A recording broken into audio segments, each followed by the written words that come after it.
Ryan Coleman walked into Meridian Industries carrying a scuffed leather bag and wearing a gray suit that had seen 9 years of wear.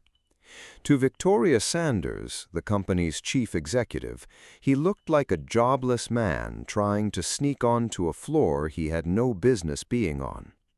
When he answered one of her jabs with a calm question instead of backing down, she picked up a glass of water from the table and hurled it across his chest in front of everyone. She was sure she'd just put a lesser man in his place. Then the door opened, and the chairman of the board looked at her and said flatly, "You've got this backwards. He's here to apply for your job." If you like stories where arrogance finally gets the bill it's owed, subscribe and stay for every twist. I knew things about that morning nobody else in the building knew yet, and I want to start with the cold. Chicago had turned brutal overnight, and Ryan Coleman came up out of the train station at 8:31 with his collar pulled tight against the wind. He wasn't wearing a watch worth stealing. No car waited for him at the curb, and the visitor badge security handed him had his name spelled wrong. He didn't bother correcting it. Emily Carter was supposed to meet him upstairs. Robert Bennett had told her 3 days earlier that someone important would be arriving at 9 o'clock. But at 8:42 she'd been pulled into an emergency budget meeting 2 floors up. So Ryan sat alone in the lobby with his bag across his knees, waiting the way patient people wait, without checking the time. At 8:51, the elevator opened, and Victoria Sanders stepped out with 2 of her division heads trailing behind her like bad weather.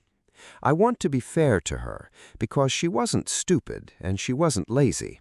She'd run Meridian for 6 years.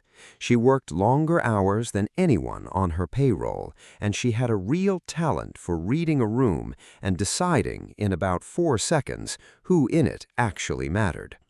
That talent was also the flaw that would end her, because she'd trained it on the wrong signal. She looked at Ryan's shoes first, then his cuffs, then the bag, and ran the calculation she always ran. The number came back low.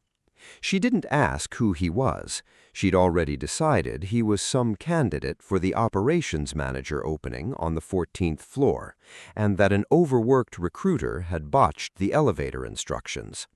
Standing 4 feet away, close enough for him to hear every word, she turned to the front desk and asked loudly when HR had started sending applicants straight up to the executive floor. The attendant flushed and mumbled something about a scheduled meeting.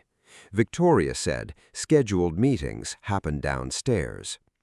Ryan heard all of it and kept his hands folded over the bag, and that stillness was the first thing that genuinely irritated her, because scared people are easy and calm ones aren't.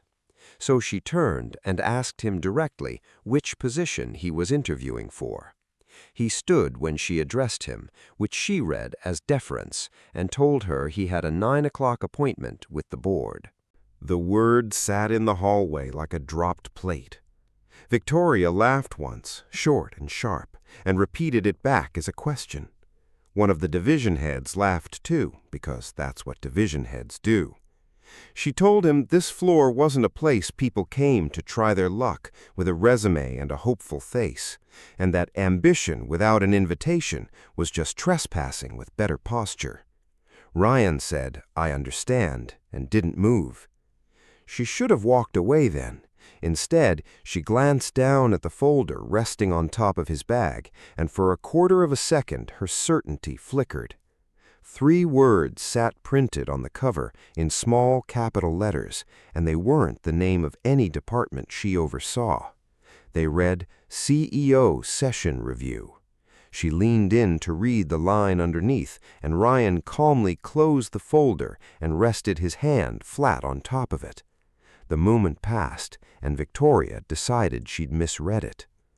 But she couldn't walk away now because she'd have to admit doubt. So she asked him to follow her into the executive lounge to talk privately. He went. I've thought about that decision a lot, because he didn't have to go. Later, he told the chairman he wanted to see the company from inside its own weather before someone handed him a forecast written by a boardroom. The lounge had 2 low chairs, a stone table, a photo of water with a slice of lemon floating in it, and a window overlooking a lake gone the color of pewter. She sat first. He waited to be offered a seat. She didn't offer one, so he stood until she waved impatiently at the other chair. She asked exactly what the board had brought him in to do. Ryan told her politely that he couldn't discuss it. That was true, and it was also the worst possible answer, because the real truth was far simpler than she could imagine. Robert Bennett had been explicit on a call the week before. The succession review was confidential. Every candidate had signed an agreement, and under no circumstances was Ryan to discuss his purpose with any sitting officer before the board convened.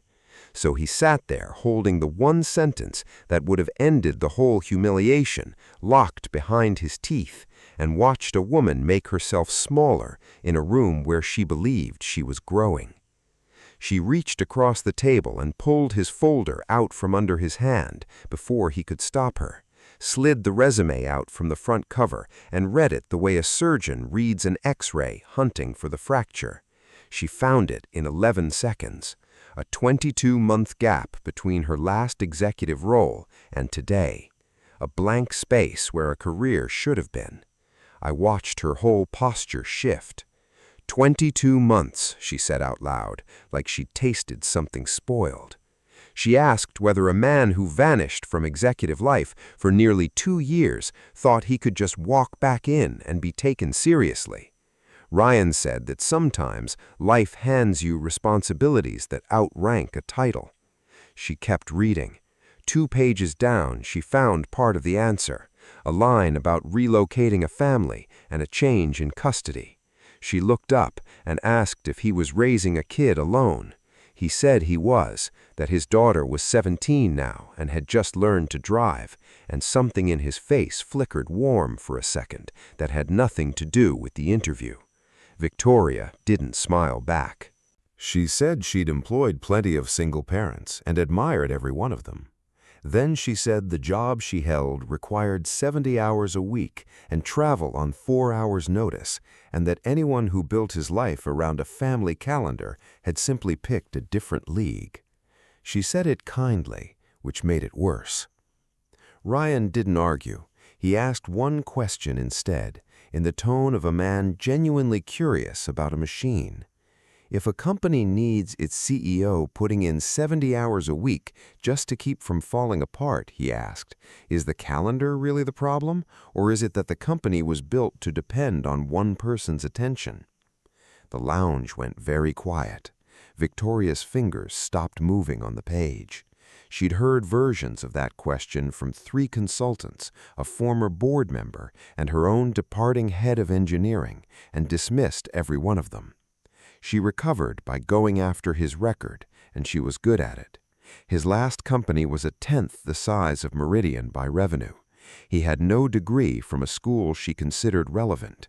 He came from no family with any footprint in the rooms where decisions that mattered got made. She said all of this while pouring herself a glass of water from the pitcher. I mention that because it matters later.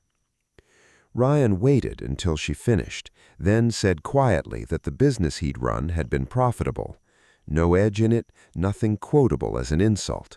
But Meridian had just closed its 2nd straight quarter of declining margin, and the internal numbers were 3 days from landing on the board's desk.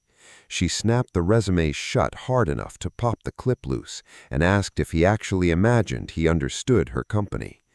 Ryan almost looked sorry for her. Maybe that's why the board asked me to come, he said. What happened over the next 11 minutes stopped being a misunderstanding, and they both knew it.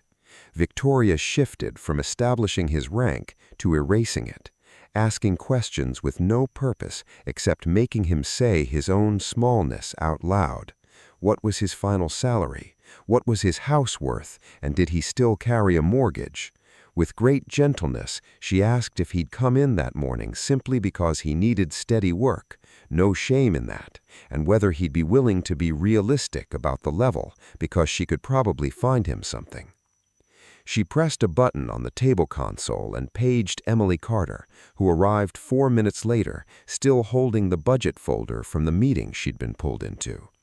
Victoria told her to escort the gentleman down to recruiting on the 14th floor and find out which coordinator sent him up. Emily stopped in the doorway. She looked at Ryan, then at her boss, and said carefully that Mr. Coleman was scheduled to meet the board at 9 and that Mr. Bennett had personally asked her to bring him in. Victoria cut her off before she finished the sentence. "He doesn't belong on this floor." Ryan stayed seated. Without any triumph in his voice, he said Robert Bennett had asked him to wait in this exact spot. It was the first moment all morning Victoria genuinely hesitated. Instead of considering she might be wrong, she decided he was using the chairman's name as leverage, and the theory fit so comfortably she stopped examining it. Her voice dropped, went very even. She told him a person should know when to leave a room he was never invited into. Then Ryan asked the question that ended the conversation and started everything else. He asked if that was also what she'd said to the 3 vice presidents who'd resigned from her company that year. The pitcher of water stopped sweating. Nobody outside the executive floor and 1 board committee knew that number. 2 of the departures had been announced as planned transitions, and the 3rd folded quietly into a reorg memo. She asked where he'd gotten it. He said he couldn't answer that either, which again was true, because the number sat on page 9 of a confidential packet sent to every candidate. Something came apart in her, quietly. She stood, crossed the small space between the chairs, looked down at him, and told him to apologize. Ryan said, "No, the way you decline a second cup of coffee. I haven't insulted you. I asked you a question." Victoria reached back to the stone table and picked up the glass she'd poured for herself. Emily thought she was going to drink it. Honestly, so did I. Instead, she turned her wrist and threw the water in a flat arc across Ryan Coleman's chest. It soaked his tie, ran down his shirt, spread across the closed folder on his lap in a dark bloom. Nobody made a sound. A division head froze in the doorway holding a tablet, already understanding he'd remember this for the rest of his life. Victoria set the empty glass down on the stone with a small, precise click. "Now you can calm down and go to the 14th floor." She genuinely believed the math still worked, which is the part I find hardest to explain to anyone. Ryan took off his glasses, pulled a folded handkerchief from his inside pocket, and dried the lenses. He didn't raise his voice, didn't jump up, didn't say any of the dozen things a man is entitled to say in that moment. He put his glasses back on and looked at her. "Thank you. I think the board should exactly know how you respond when you're questioned." The lounge door swung open behind him. Robert Bennett was 67, had sat on 4 boards, and had a habit of arriving exactly 2 minutes early to everything, which meant he'd been standing in the hallway since 8:59. He'd heard the last sentence, the click of the glass, and the silence underneath both. He walked in slowly, looked at the wet folder on the carpet, then at the empty glass on the table, then at Victoria Sanders' still damp hand. She started explaining immediately, which was itself an answer. An unauthorized candidate had come up without clearance, refused 3 requests to relocate, made insinuations about confidential personnel matters, and been disruptive in front of staff. Robert let her finish completely, and the length of silence he left afterward was the most eloquent thing in the building. "Victoria," he finally said, "you've misunderstood." He turned so he was addressing the room rather than just her. Mr. Coleman is the final candidate the board invited." Victoria's color drained so fast, Emily took a step toward her. Then Robert Bennett said the sentence that would travel through 18,000 employees within a week, though not one of them would ever hear it from him directly. "He's here for your job." If this were a smaller story, that would be the end of it. Victoria collapses, gets led away. Everyone feels a warm little jolt of justice. That's not what happened, and I want to be precise, because the interesting part of the morning hadn't started yet. Victoria Sanders had been raised in a family that treated composure as property, and she did not collapse. She laughed thinly and said she understood exactly what this was. Theater the board had staged to pressure her, a warning shot dressed up as a candidate, and that she'd have preferred an honest conversation to a stunt. She said she didn't appreciate being managed. Robert didn't enjoy what came next, and I could tell. He told her plainly the board had opened a formal succession review 6 weeks earlier, that a 4-person subcommittee had run it, that 3 candidates had already completed full-day assessments, and Ryan was the 4th and last. The process was documented, the outside firm paid, the reference checks finished. Victoria asked how a review of her own performance could run for 6 weeks without her knowledge, and her voice rose for the first time all morning. Robert said, without any cruelty, that a CEO cannot be allowed to supervise the evaluation of that same CEO. I think it was the single most painful sentence she heard that day, and it had nothing to do with the water.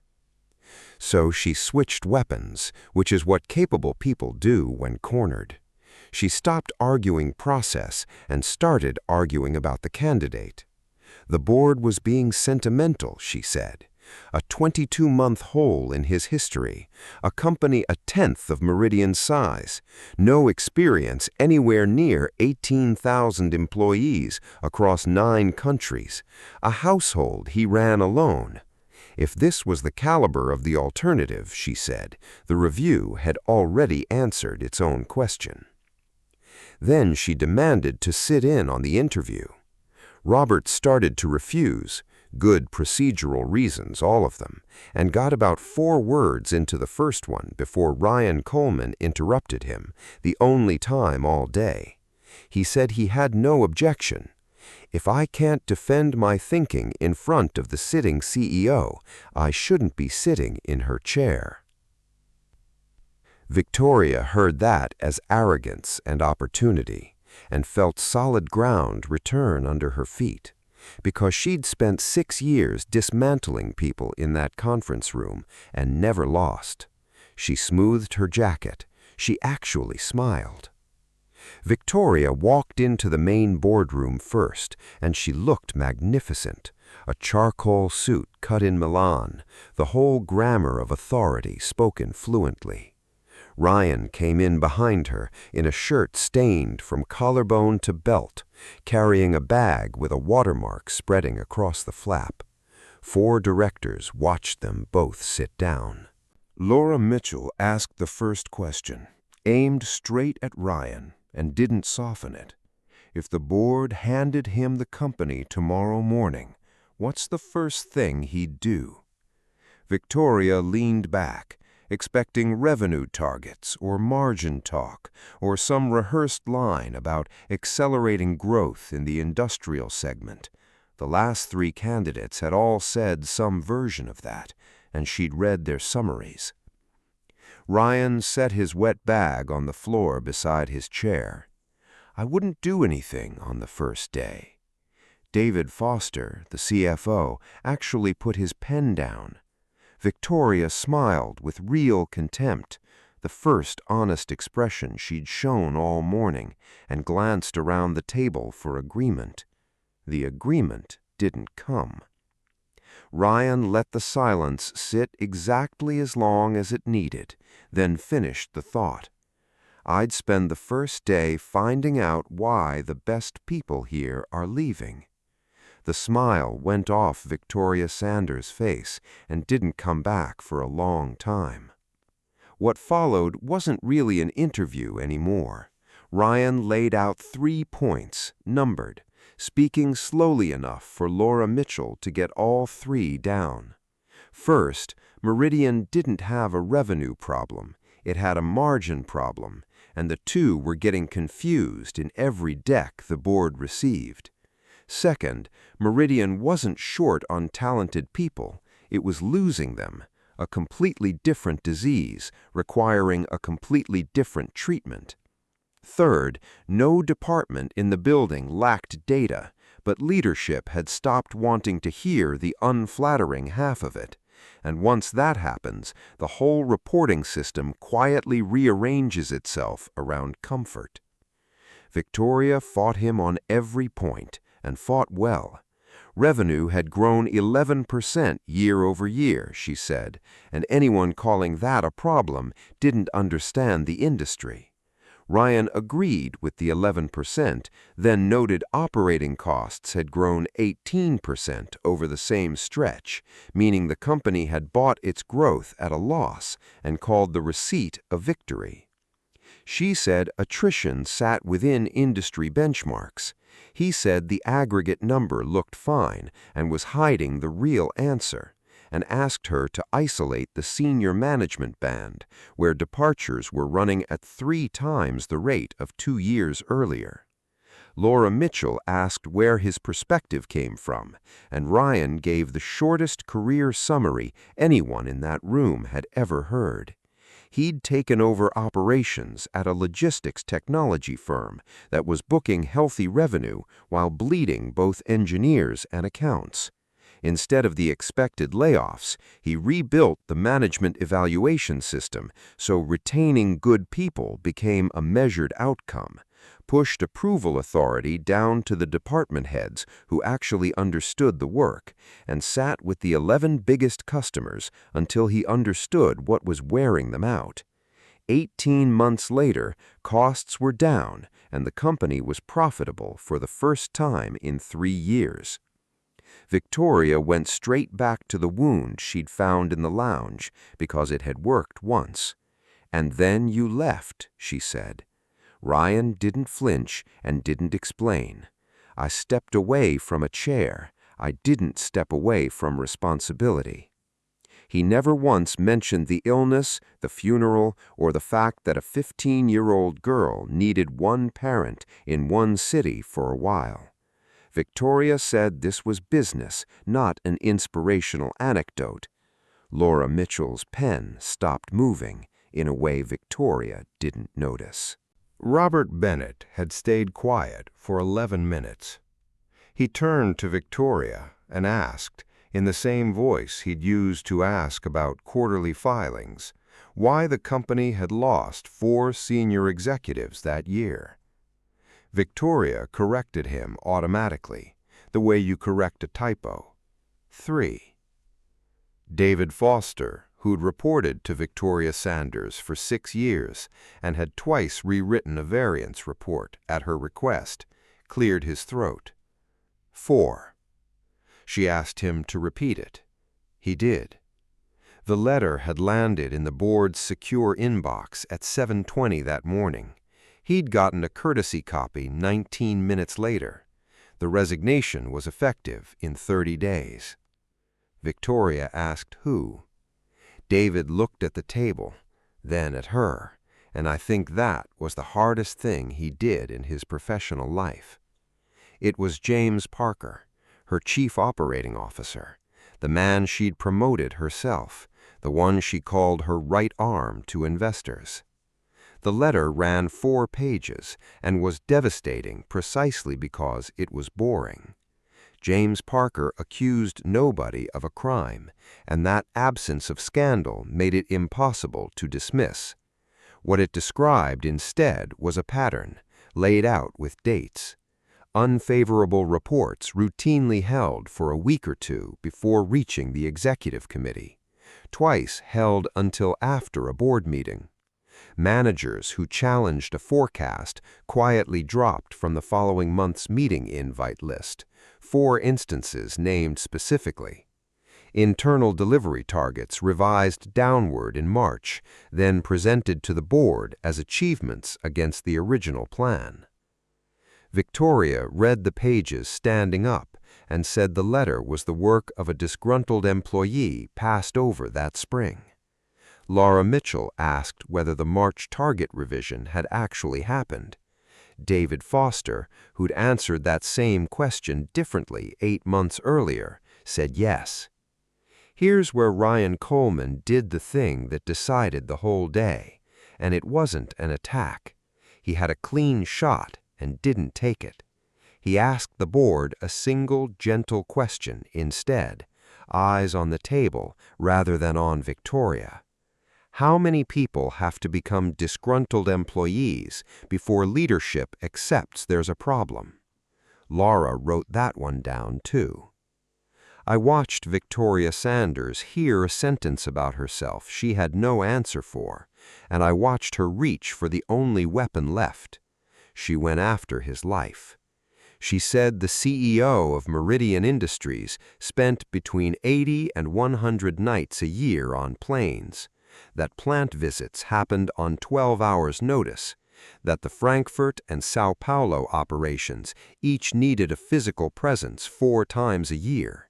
Then she asked the board, not him, whether they seriously intended to run an 18,000-person company on the schedule of a man raising a teenage daughter alone.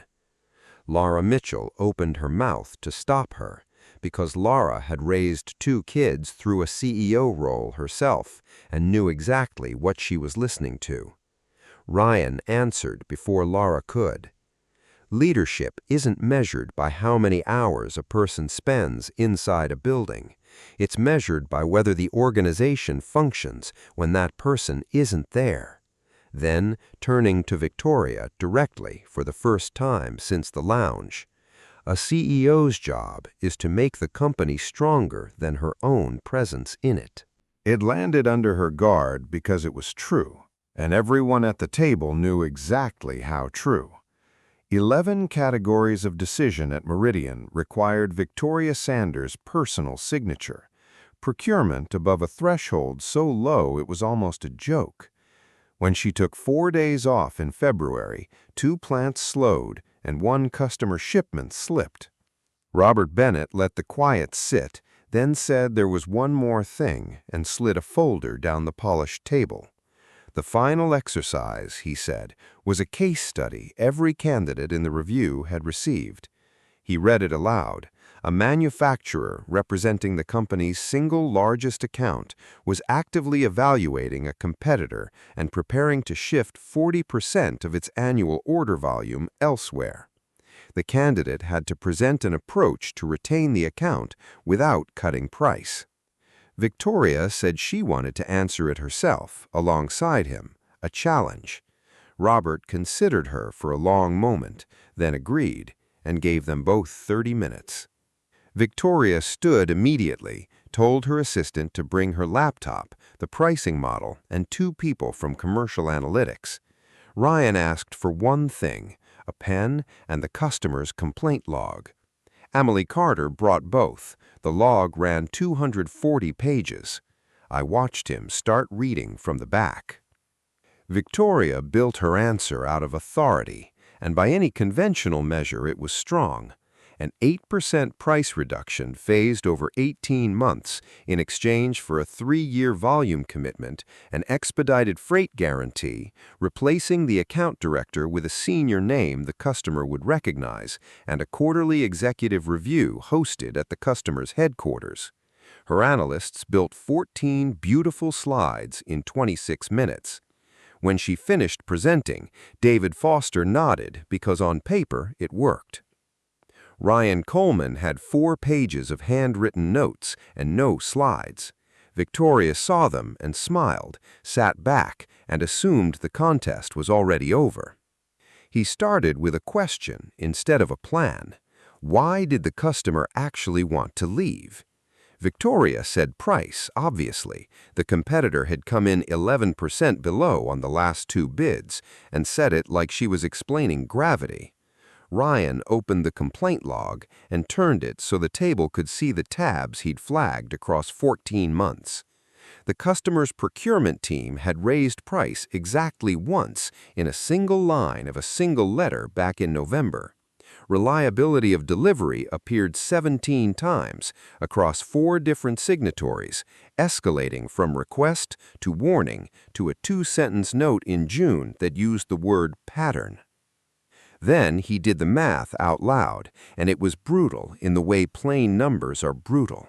An 8% cut across that account's volume was roughly $31 million in annual revenue surrendered, most of it straight out of margin, and it addressed a complaint the customer had raised exactly once in over a year. Worse, he said, the discount would confirm to the customer's own operations team that Meridian still didn't understand what was broken, because you don't fix a broken promise by making it cheaper. The competitor wasn't winning on price. The competitor was winning because it delivered when it said it would. His plan had 5 parts and no slides. No price movement at all for the first 60 days. A recovery team pulled from operations, planning, and account management, reporting to one named executive sponsor, because accountability held by a committee is accountability held by nobody. 2 specific fixes at the Toledo plant, named straight out of the log. A scheduling handoff problem and a component staging delay that together explained most of the late shipments in the escalation letters. Weekly delivery performance published directly to the customer's own dashboard, unfiltered, bad weeks included. And only in a second phase, a performance-based penalty clause where Meridian would pay if it missed the new commitment, turning a discount into a promise with teeth. David Foster was already running the numbers on his tablet while Ryan spoke, and said out loud that penalty exposure at realistic performance levels sat under $4 million a year against $31 million of preserved revenue. Laura Mitchell asked how long it had taken him to find the delivery pattern in the log. 11 minutes, Ryan said. Victoria called it luck, a logistics case study handed to a man with a logistics background, less an assessment than a rigged coin toss. Robert Bennett, who'd clearly been waiting for exactly that objection, told the room the part nobody had disclosed yet. The case study hadn't been written for Ryan Coleman. It hadn't been written at all. It was the Sterling manufacturing account, verbatim, straight from the actual file, and the actual decision was live that very week. Victoria sat down, and what showed on her face wasn't embarrassment. It was the specific vertigo of someone discovering the ground she'd been defending wasn't where she thought it was. She'd hosted those executives in April. She'd approved the discount analysis 3 weeks earlier and told her own board, in writing, that the risk was competitive pricing pressure. Then David Foster's tablet buzzed, and he read the message twice before speaking. Sterling's chief procurement officer was requesting an urgent call that day and had offered a window at 2 o'clock. The room looked at Robert. Robert looked at Ryan, and I could see the offer forming on his face. The chance to hand this man the microphone and let him finish what he'd started in front of the whole board. Ryan declined it. Victoria should take the call, he said. For a moment she thought he was conceding, and something like relief crossed her face. And then he added, "This is still her company today." He meant it exactly as it sounded. The recovery plan would need the sitting CEO to own it, whether or not she stayed in the chair, because the customer needed to hear it from the person whose name was on the contract, and because a plan introduced by a candidate is a plan that dies on Monday. He didn't want to win by breaking her. They took the call at 2 o'clock in the same room, on speaker, board present.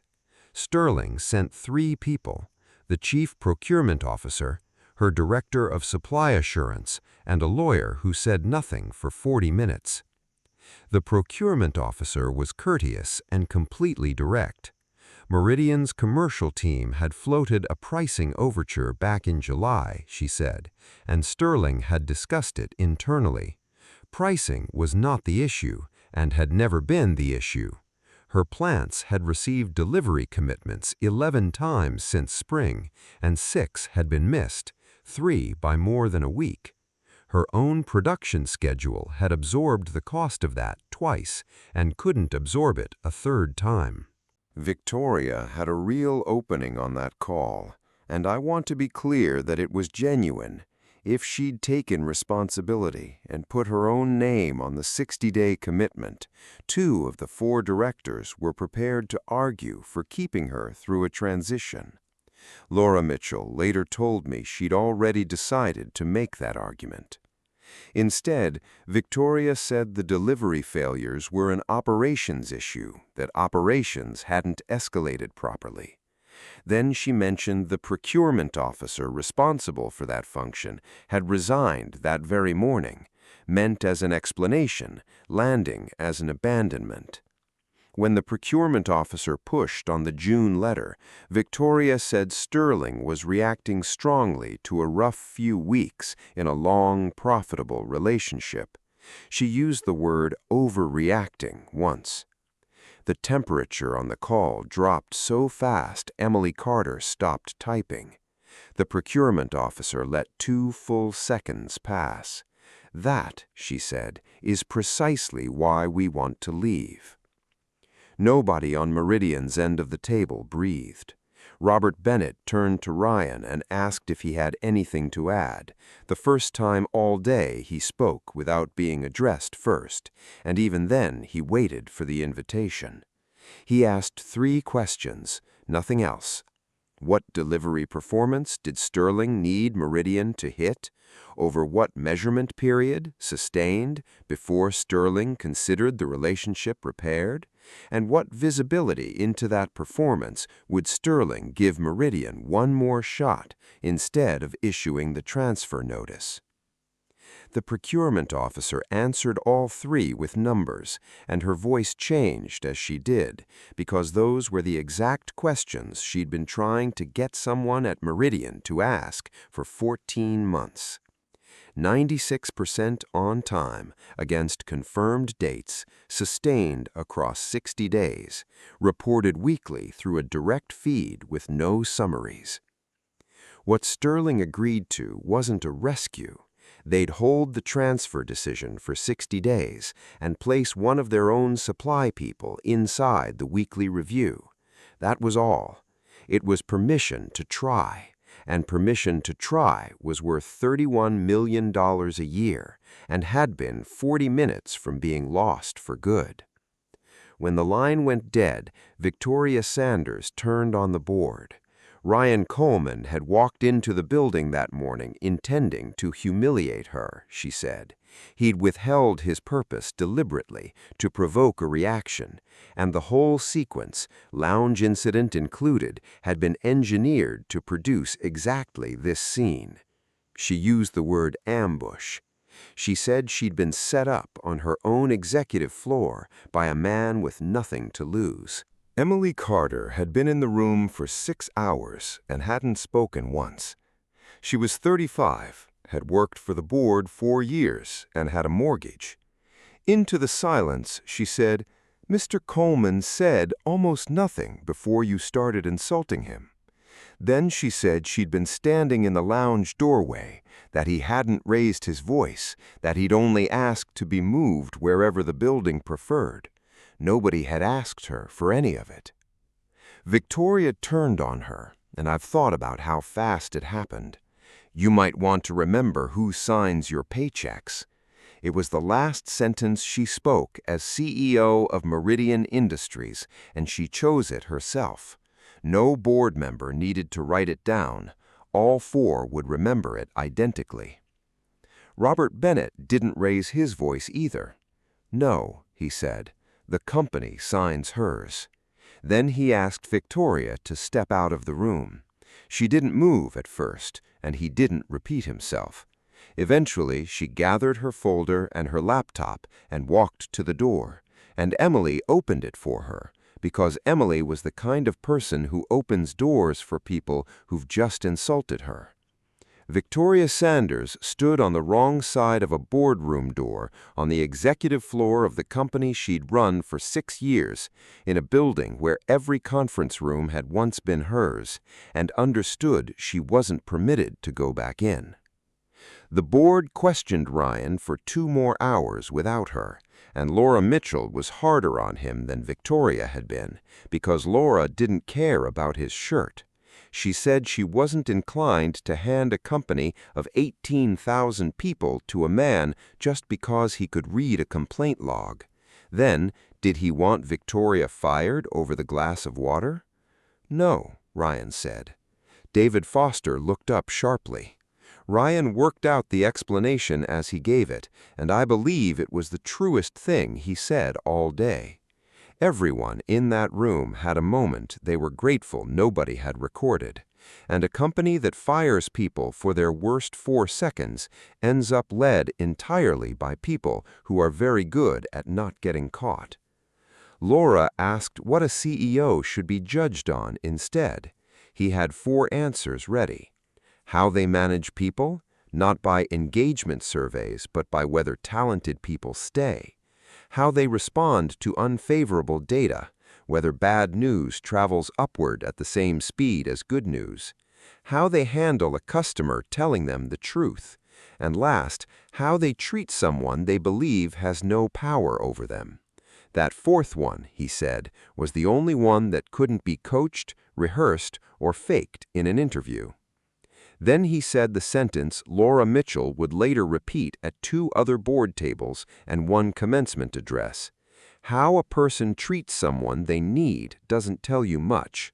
How they treat someone they think they don't need, that tells you everything. Robert Bennett, chairman for 9 years, 4 CEOs hired under his watch, wrote nothing down. He didn't need to. Then he asked Ryan whether he'd accept the position if the board offered it. And Ryan Coleman, thrown out of a lounge, called an opportunist, mocked for raising his daughter alone, drenched in front of witnesses, didn't say yes. He said he had 3 conditions. First, a reporting structure the CEO couldn't throttle. Unfavorable operational data delivered to the audit committee on a fixed schedule, unedited, whether he wanted it seen or not, including data about him personally. Second, a full reassessment of the management layer, built around retention and development rather than output alone, because the company had spent 2 years promoting people who hit their numbers by burning out the people who produced them. Third, the authority to build his own executive team rather than inherit a structure selected for its willingness to agree. Robert told him plainly he wasn't the only candidate. One of the other 3 had run a division of comparable scale and been rated highly by the outside firm, and the board would vote by the end of the week.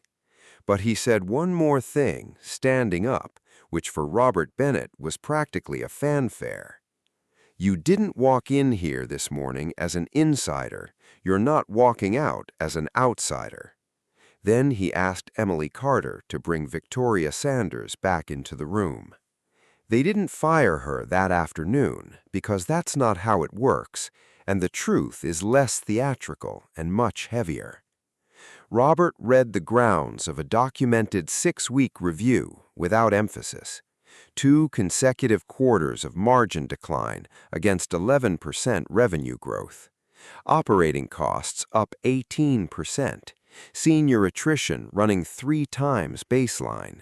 An internal confidence measure down 31 points. The near loss of the portfolio's largest account to a cause the CEO had misidentified in writing.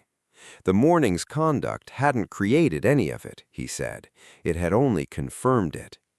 The subcommittee voted to end her tenure and trigger the transition provisions of her contract, 4-0, with David Foster abstaining, since he was an officer and not a director, though his hand had been halfway in the air before he remembered. Victoria listened without moving. Then she looked at Ryan Coleman across the table and said the only thing she had left. The whole thing had been arranged in advance. The board had chosen him weeks ago, and the morning had just been a performance staged for a decision already made. Robert said no. When Ryan Coleman walked into the lobby at 8:31 that morning, the board hadn't decided anything. 2 members had favored a different candidate as recently as Tuesday. The file on the table held 4 names and no recommendation. Then he looked at the dark stains still drying on Ryan's shirt and at the leather bag beside his chair and said the thing he'd never forget. "You interviewed him before we did." Victoria didn't understand and said so. So Robert explained, and he wasn't cruel about it, which somehow made it worse. No assessment the board could design would ever have told them what she'd told them for free in a lounge on a Tuesday morning. She'd shown them exactly how the man behaved when insulted by someone with power over him and no reason to fear him. He hadn't raised his voice. He hadn't invoked the chairman's name as a threat, even though it would have ended the whole thing in one sentence. He hadn't retaliated against an assistant just following orders. He hadn't walked out. He'd never once mentioned he was the final candidate for the chair of the woman standing over him. And then, when the balance of power in the building flipped completely and the microphone was handed to him, he'd given it back and put the company's largest account in the hands of the person who just humiliated him, because that account mattered more than the satisfaction of the moment. The board had spent $40,000 on an outside assessment firm. Victoria Saunders had produced a better test in 11 minutes, free of charge. She'd built by hand the most favorable exam her own rival would ever sit for. Her face when she understood that, that's the part I'd want anyone who thinks about power to see. A few weeks later, after the committee wrapped and the announcement ran 3 paragraphs long, Ryan Coleman became CEO of Meridian Industries. He didn't arrive as a savior and didn't pretend to be one, and the second quarter under him was mediocre. On his first day, he didn't move into the corner office because Victoria's things were still being packed, and he saw no reason to rush a woman's boxes. He spent the whole morning in a windowless room on the 22nd floor with 11 department heads nobody had asked an opinion of in 2 years, asking each of them the same 2 questions. What do you know that nobody upstairs wants to hear? And what would you fix this week if I gave you the authority? The old leather bag sat next to his desk, unreplaced. Emily Carter, now his chief of staff, came in that afternoon with a catalog and asked if he wanted the executive furniture changed, since every incoming CEO used that budget line. Ryan looked around the enormous, quiet room for a while. Change the door first. He wanted the solid wood panel swapped for glass, so anyone walking past could see whether he was alone, and so no conversation held in that room could ever again be one nobody knew had happened. At 6 p.m. that evening, he took a short call, said he'd be home by 7:30, that yes, he'd grab the thing on the counter list, and no, she couldn't have the car for the whole weekend. Then he stood and put on his coat. The leather bag still carried a faint pale ring across the flap, where the water had dried into the grain. Emily had once offered to have it treated. He'd said no. He didn't keep it to remember Victoria Sanders. He thought about her almost never after that autumn. He kept it because of the principle it had cost him a shirt to prove. Power doesn't reveal who a person is through how they treat the people above them, since everyone performs well while being watched by someone who could end them. It reveals them in the 4 seconds when they're certain the person standing in front of them can do absolutely nothing about it. Victoria Sanders had been given that test at 8:51 on an ordinary Tuesday morning in a lounge with a picture of water and lemon on the wall, no board watching, nothing at stake. She failed it before anyone told her she was even taking it. By 9 o'clock, the answer was already recorded, in water across the front of a 9-year-old gray suit.